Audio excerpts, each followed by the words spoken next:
Sullivan. I'm a former IRS agent and teaching instructor. Welcome to my tube. I've been doing this for, 51 years. I want to tell you some great tips today on things that you need to know. I tell you stuff from a perspective of the IRS. And no, I've been doing this for 51 years. I'm a national expert. Go to my website at 777. You'll see all my TV interviews, some of my TV interviews on this. Do you know that most people that owe tax, you'd be surprised how IRS closes their cases. Let me tell you how all this works. So if you go ahead and owe a tax debt, you create what's known to IRS as an assessment.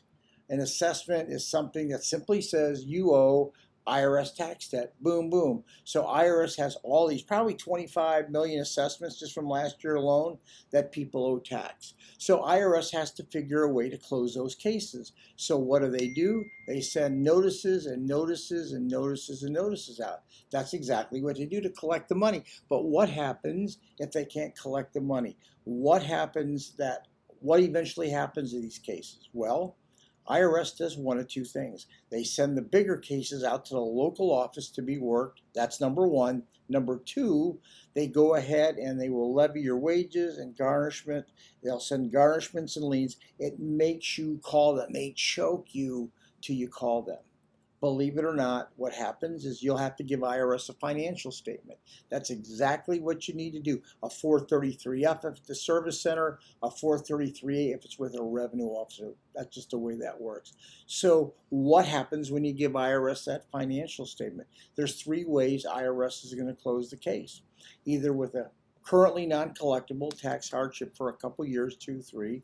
They'll make a payment agreement, or you're eligible for the offer and compromise. What do you think is the number one way IRS closes cases right now? It's with a tax hardship. Why? People don't have the money to pay the tax. So how do you get a tax hardship? Very simple. If you don't owe a lot of money, call them yourselves. Nothing wrong with it. If you're struggling, you're just getting by, boom. If you owe a larger debt, you really need someone with that to help you go through that. That financial statement you turn into IRS is very, very important.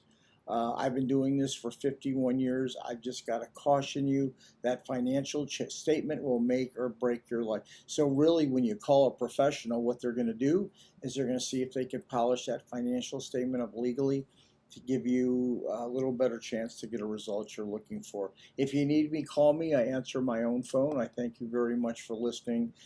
Give me a subscription if you would. That's really big. It tells you, YouTube, we're doing a good job with stuff. I think we are.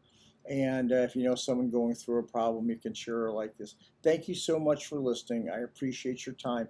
I give you the truth as fast as I can with my 51 years of experience, 10 with IRS. Thank you so much.